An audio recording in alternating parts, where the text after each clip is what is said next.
because I'm really intrigued by this. And first thing that came into my head was Gravity, Apollo 13.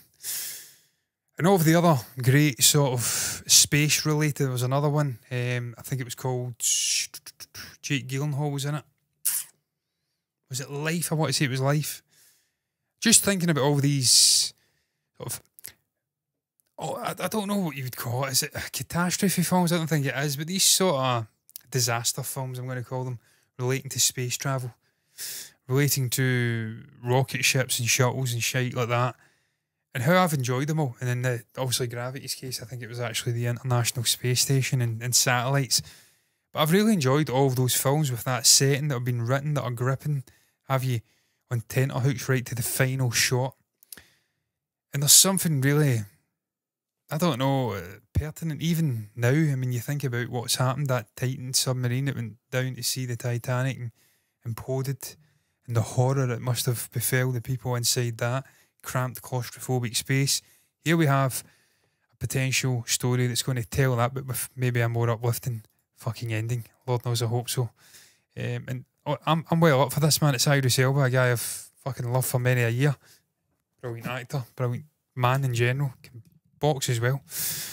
Look, I'm not going to lie, I didn't know he directed. I've not heard of Yardy. I didn't know he had done a feature-length director sort of debut already. I didn't realise that was something he had in his arsenal.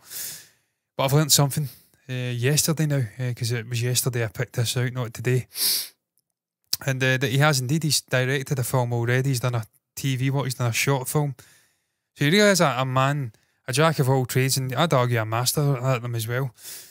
And he's going to be stepping back into the director's seat once again. He's going to be working alongside Matt Owen on an astronaut survival thriller called Above the Below. And even that, man, I'm just picturing the logo just now. I'm picturing the symmetry of that, the poeticness of that logo, Above the Below. It's just, right off the bat, got me fucking excited, man. The name of the film, the fact that Idris is directing it, and he's getting into a new potential period of his career where he's going to do some directing work now as well as acting. We've seen that before with Ben Affleck, we've seen it before with other individuals.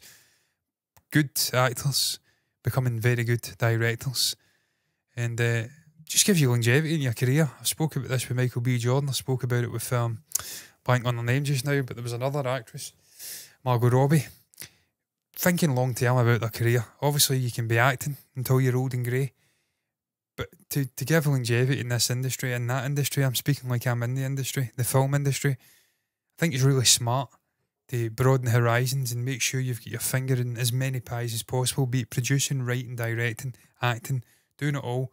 And we've seen that with Michael B. Jordan, man. He's directing, he's doing double duty on Creed 3. We've seen it with Margot production company, and now we're seeing it with Idris again, with the directing and also the acting as well. And so I seen Idris in a film recently and I thought it was fucking really, really good, and I'm going to search it up. You know that Idris Elba? There was one where it was like, I'm pretty sure he had a terminal illness, and he was potentially dabbling with cloning himself, and I really, really enjoyed it. It's probably rated poorly, but I really enjoyed it, man. I'm maybe fucking tripping here. I may be thinking about someone completely different, but I digress. I fucking love Idris. That's the point I'm making. Moving on to this, getting back on piste, because I like to go off piste, and it's dangerous when you start doing things like that, when you're on your lonesome. Some of the most fucking mental things that have happened on this channel have happened not only when I'm on my lonesome, but when the camera's panned on me and only on me. So that's why I like to stay in this setup, where there's some sort of comfort blanket to my left, or my right in this case. Your left, my right, to cling onto. Back to Above the Below. It's based on an idea of my own and was turned into script form by Elizabeth Morris, Matt Mitchell and Vicky Sargent. Follows a tight-knit trio of astronauts as they survive a chaotic and destructive re-entry to Earth, only to find themselves off course and completely cut off from the world. As their capsule begins to sink into the unknown depths of the ocean, their battle for survival has only just begun. That is horrifying. That is epic in equal measures. And if that script is there, man, and it's cast correctly, you've got a potential fucking classic on my hands, man, in the vein of Apollo 13, in the vein of Gravity, in the vein of Life. potential classic. And I'm thinking again, just recently I was thinking about the mid-90s, early 90s film Alive, I believe it was called, where the plane crashed into the Rockies. Battle of survival, human gritty condition stuff, but real uplifting stories about the indefatigability of humanity in there. Those are the best kind of films for me. Those are the films I fucking love watching. In the theatres, at home, equal measure, I don't give a shit. I love them. So this really did prick my interest. I was intrigued when I read about this. Idris caught my attention. The story kept me reading along. I think this is Future Artist Entertainment's Matt Williams, whoever the fuck that is. Not going to lie, kid on, I know who that is. He said this: "We are beyond excited about Idris and Martin's collaboration. This is a crazy rollercoaster of a movie that will have audiences on the edge of their seat. And that's what I like. We have put together the best creative team in the United Kingdom." And in the United Kingdom, doesn't say in, John. The United Kingdom has to offer. And I'm confident, this is the second time tonight, I'm confident. Does he say I'm confident twice, or have they made a mistake there? I'm confident we will deliver a visually spectacular and memorable movie experience. We'll have to wait and see where he steps in front of the camera. I'd love to see that. Love to see Idris doing double duty, and who might be cast in the future. That really is the make or break with this kind of movie. You can have all the talent you want behind the camera. You can have all the great scripts and great ideas and original ideas like that you want. But ultimately, if you don't have a compelling cast who can bring that to life, then you're doomed to failure. You really are. I'm just furiously trying to remember. You know what? Maybe fucking Hijack I'm thinking about. I watched with Idris Elba and I really enjoyed. It was Hijack. Hijack. That was really good. And then obviously I'm thinking back to Hobbs and Shaw, where he played the villain. He was very good.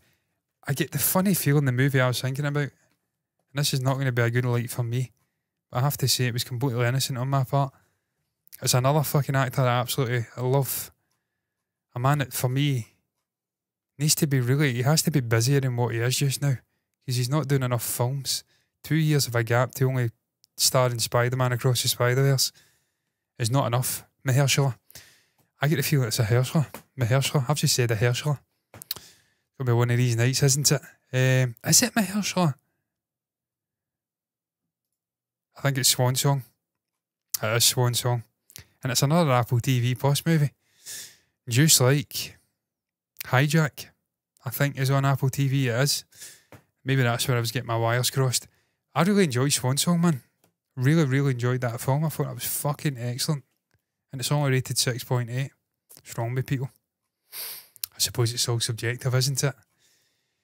Aquafina was in there as well. What a fucking cast. When you look at that movie, man, really, really good. Adam Beach, Aquafina, Glenn Close, Naomi Harris, the great Mahershala Ali. Fucking incredible film. Really enjoyed it. But look, I've been off a beaten path. That's neither here nor there. Idris was very good in Hijack as well, I have to say. Really looking forward to that. I'm looking forward to seeing how that plays out.